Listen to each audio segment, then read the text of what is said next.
AIMIM के विधायक अख्तरुल ईमान हमारे साथ है। सर, हिंदुस्तान और भारत को लेकर इतना विवाद क्यों? जो विवाद करे उनसे पूछिए ना, मुझे कहाँ विवाद है। तो हिंदुस्तान क्यों नहीं पढ़ पाया? मैं हिंदुस्तान भी पढ़ता हूँ, भारत भी पढ़ता हूँ।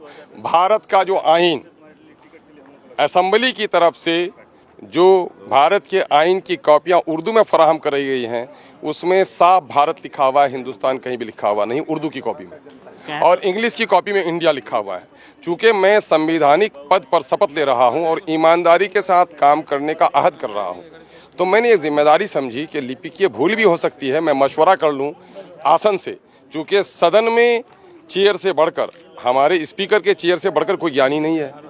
सदन में हमको प्रोटेक्शन चाहिए या परमिशन चाहिए, हम वहीं से बात करेंगे। ये तो उनके और मेरे बीच की बात थी, तीसरे के पेट में ऐठन क्यों हुई भाई? हिंदू स्थान की चर्चा की जा रही है कि हिंदू स्थान कहने से आपत्ति था। नहीं, हिंदू स्थान तो है ही भी नहीं है।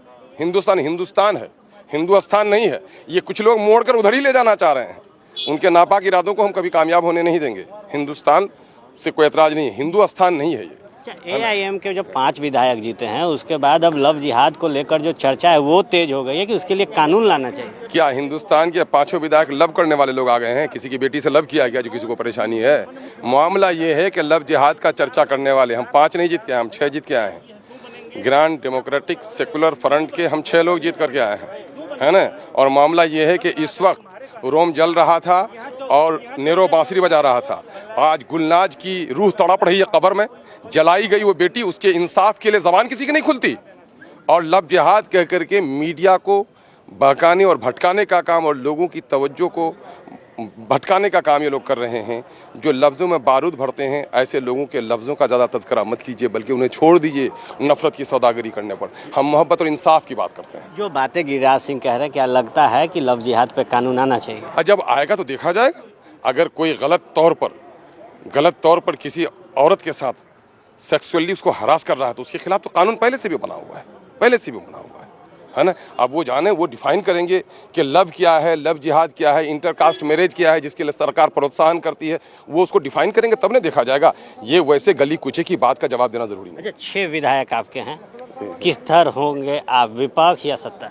अरे भाई, मुझे बिहार की जनता ने थर्ड फ्रंट के तौर पर मुझे खड़ा किया है। मैं अपनी जिम्मेदारी का पूरे तौर पर निर्वहन करूंगा। सत्ता पक्ष की एक एक खामी को उजागर करूंगा। विपक्ष अपनी जिम्मेदारी का निर्वहन कर रहा है नहीं कर रहा, उसकी भी पहरेदारी करूंगा। मुझे किसी बैसाखी की जरूरत नहीं। बिहार की जनता ने मुझे थर्ड फ्रंट कबूल किया है, मैं थर्ड फ्रंट हूँ। एक नया विकल्प मिल गया बिहार को? क्या विकल्प मिल गया? हाँ, यकीनन बिहार को तलाश है। चूँकि मेरा समय नहीं मिल पाया, इसी वजह से हमने जो मिश्रण तैयार किया है, शोषितों का, वंचितों का, दलितों का, महादलितों का, पिछड़ों का, ऐसे लोग, अल्पसंख्यकों का, मुझसे बेहतर अलायंस, बैलेंस अलायंस तो किसी का है ही नहीं। चलिए, एक बेहतर विकल्प बिहार को मिला है। अख्तरुल ईमान का साफ तौर पे कहना है कि जो पार्टियों के साथ हमारा अलायंस है, ये अलायंस गरीब गुरबों का है, अति पिछड़ों का है, वंचितों का है और साफ तौर पे अल्पसंख्यकों का है। और इस विकल्प के साथ हम मजबूती से बिहार में अपनी लड़ाई लड़ेंगे, उन लोगों के आवाज़ को उठाएंगे जिन्हें बिहार में दबाया जाता है। बहरहाल, तमाम खबरों के लिए आप बने रहे फर्स्ट बिहार झारखंड के साथ। सहयोगी शेखर घोष के साथ मैं आर्यन, पटना।